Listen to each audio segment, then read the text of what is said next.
اهلا بيكم في كايرو جاردن، قناة الزراعة المنزلية. النهاردة هنتكلم على ايه اللي عملناه في 2018 وهوريكم جنينتي في 2019. كل سنة وانتم طيبين. لو انت اول مرة تتفرج على القناة اشترك عشان يوصلك كل الجديد.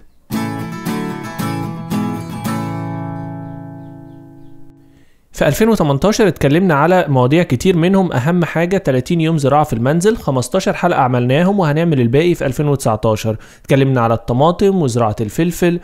اتكلمنا على مواضيع كتير زي الديكور وازاي تحط شالية جديدة لو الشالية بتاعتك شكلها وحش وتستخدمها في الديكور.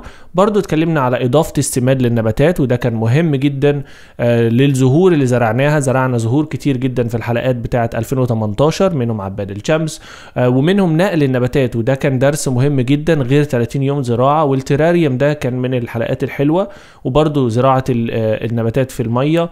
وبرضو اتكلمنا على المشاكل اللي بتواجهها في الزراعة، وبرضو اتكلمنا على البذور وازاي تطلع البذور من النبات زي البذور. واهم حاجة ان احنا كسبنا الجايزة بتاعتنا لما وصلنا 100,000. وشكرا لكل مشتركين كايرو جاردن ومتابعين كايرو جاردن من البداية. ده الوينتر جازمين اللي انا كنت زرعه عندي، وفاكرين قلت لكم ده بيفتح في الشتاء. هو فعلا فتح في الشتاء وبقى شكله رائع. هنعمل ايه في 2019؟ في 2019 هكمل حلقات ازرع بيتك مع كايرو جاردن اللي هو كانوا 30. انا ما لحقتش اكملهم بسبب شغلي، بس هحاول اركز خلال 2019 واعمل بقية ال 30 حلقة. برضه هحاول اعمل اشتراك او كولابوريشن مع احسن قنوات انا شايف ان هي بتناقش في الزراعة في الشرق الاوسط. هحاول اعمل معاهم فيديوهات مشتركة. اخر حاجة هحاول اجاوب على اسئلتكم في حلقات مخصصة كل فترة من خلال الفيديوهات بتاعتنا. زي ما انتم شايفين دلوقتي في الشتاء بعض النباتات لسه عايشة، زي النباتات اللي انتم شايفينها دي برضو لسه لونها موجود، وده جمال النبات اللي بيعيش معاك في الشتاء. دي اليوفوربيا مش بتطلع ورد دلوقتي، بس هي بتطلع ورق اخضر في الشتاء. هنا طبعا الشتاء مختلف عن الشتاء في الشرق الاوسط. الشرق الاوسط الشتاء فيه بيبقى بارد بس ما بيبقاش فيه تلج، فما فيش خطورة على النبات، ممكن تسيبه. لكن الشتاء هنا بيبقى فيه تلج، فده ممكن يأثر على النبات بتاعك او يموته.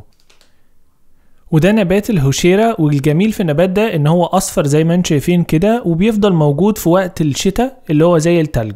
وهنا زي ما انتم شايفين كان في زرعة هنا كبيرة فاكرينها اللي هي كان ورقها عريض جدا.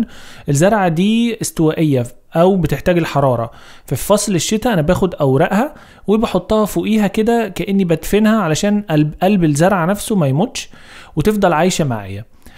بالشكل ده بيجي على اول الصيف وبتطلع ورق جديد. ده الفلفل زي ما انتم شايفين خلاص النبات مات من البرد، وده شكل النبات لما بيموت من البرد بيبقى طبعا اسود زي ما انتم شايفين كده. بس الفلفل نفسه موجود، انا سايبه عشان اخد منه البذور، فهسيبه شويه لغايه لما ينشف وبعدين هبدا استخدمه. وده البقدونس عايش ومتحمل البرد، ودي كانت بذور انا زارعها برضو. لو حابين تشوفوا انا زرعتها ازاي، انا دايما تابعوني على الانستجرام كايرو جاردن، دايما بحط فيديوز للحاجات الصغيره، المهام الصغيره عندي في الجنينه اللي مش محتاج احطها في فيديو. ده الجديد في الجنينة بتاعتي. اتمنى لو انتوا عندكم اي اقتراحات او حاجات حابين ان انا اعملها في السنة الجديدة اكتبوها لي في التعليقات. ودي زي ما انتم شايفين البصيلات، انا اتكلمت قبل كده على البصيلات وزراعة البصيلات. دول زارعهم علشان يطلعوا في الربيع اليومز، ورجعوا الحلقات الربيع كده كلها حاجات جميلة جدا. ده بصيلات مش بتاعت الاكل، دي بصيلات بتاعت زهور زرعها وهنتابعها مع بعض ووريها لكم في الربيع. اتمنى يكون الفيديو ده عجبكم، اتمنى السنة 2018 تكون سنة حلوة عليكم وتكونوا استفدتوا من قناة كايرو جاردن. وتابعوني، وان شاء الله في 2019 نعمل حاجات اكتر واحسن. واشتركوا في القناة واعملوا لايك وشير. لو عايزين تتابعوني على انستجرام تابعوني كايرو جاردن، على الفيسبوك كايرو جاردنر، وعلى تويتر كايرو جاردن. من كرومبا وبوسي دول القطط بتوعي. اشوفكم الفيديو اللي جاي. شكرا، واشوفكم في الحلقة الجاية مع كايرو جاردن. كل سنة وانتم طيبين.